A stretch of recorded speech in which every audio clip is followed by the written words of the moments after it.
दिल्ली की एक सर्द और गहरी रात थी। तेज बारिश के साथ हवाएं जोर से चल रही थी। समीर नाम का एक युवक देर रात अपने ऑफिस से घर लौट रहा था। उसकी गाड़ी के अलावा कुछ और दिखाई नहीं दे रहा था। उसका रास्ता और सुनसान हो रहा था और गली के किनारे बत्तियां धुंधली हो रही थी। वह धीरे धीरे बाइक चला रहा था, लेकिन उसके मन में एक अजीब सी घबराहट थी। अचानक उसने एक गली में देखा जो उसकी सामान्य मार्ग से अलग थी। उसे महसूस हुआ जैसे उसे कोई देख रहा हो। समीर आगे बढ़ता है और महसूस करता है कि वह किसी पुराने से खंडर जैसे घर के पास खड़ा है। गली के अंत में एक पुराना हवेली जैसा घर था। इसमें लाइट्स बंद थीं और खिड़कियां खुली हुई थी। वह डरते हुए घर के पास जाता है और महसूस करता है कि उसके कानों में अचानक से कुछ अजीब आवाज़ें गूंजने लगती, बिल्कुल जैसे कोई उसे पुकार रहा हो। वो उस घर के पास खड़ा होकर देखता है और अचानक एक आवाज़ आती है, समीर तुम आ गए। वो बुरी तरह डर जाता है, लेकिन फिर सोचता है कि ये उसका सिर्फ वहम हो सकता है। हालांकि उसकी धड़कनें तेज़ हो जाती हैं। वह धीरे धीरे कदम बढ़ाता है और उस घर के दरवाजे की ओर बढ़ता है। जैसे ही वह दरवाज़ा खोलता है, उसे एक ठंडी हवा का झोंका महसूस होता है। दरवाज़ा खुद ब खुद बंद हो जाता है और वो अंदर ही फंस जाता है। घर के अंदर समीर को बिल्कुल अंधेरा दिखाई देता है। वह धीरे धीरे आगे बढ़ता है और देखता है कि घर में पुराना फर्नीचर और सड़ा गला सामान पड़ा है। अचानक उसे एक कांच के टुकड़े के ऊपर किसी की परछाई दिखाई देती है।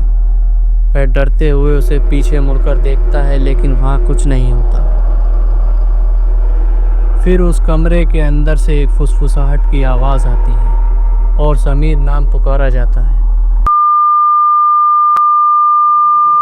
समीर तुम आ गए।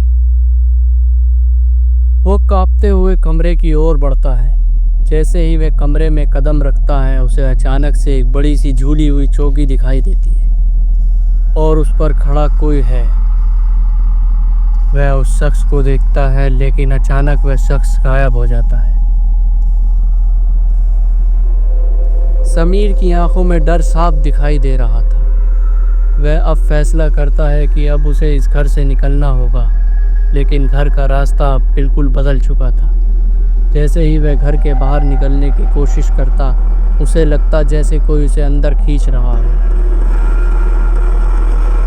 समीर अब उस घर से बाहर निकलने की पूरी कोशिश करता है। जैसे ही वह घर के दरवाजे से बाहर आने की कोशिश करता है, वह महसूस करता है कि घर का माहौल बदल चुका है।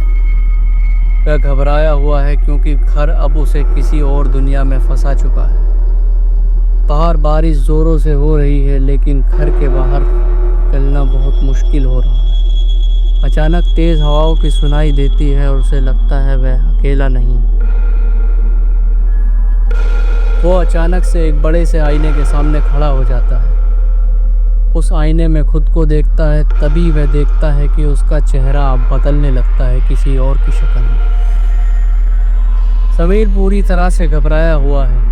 वह अब हर एक कदम पर किसी न किसी रूप में उस खौफनाक शख्स का सामना करता है। जैसे ही वह घर के बाहर जाने के लिए आखिरी बार दरवाज़ा खोलता है, वह बाहर एक भयानक दृश्य देखता है।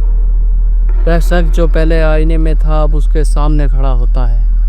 वह धीरे धीरे समीर को ज़ोर से बोलता है, समीर तुम आ गए।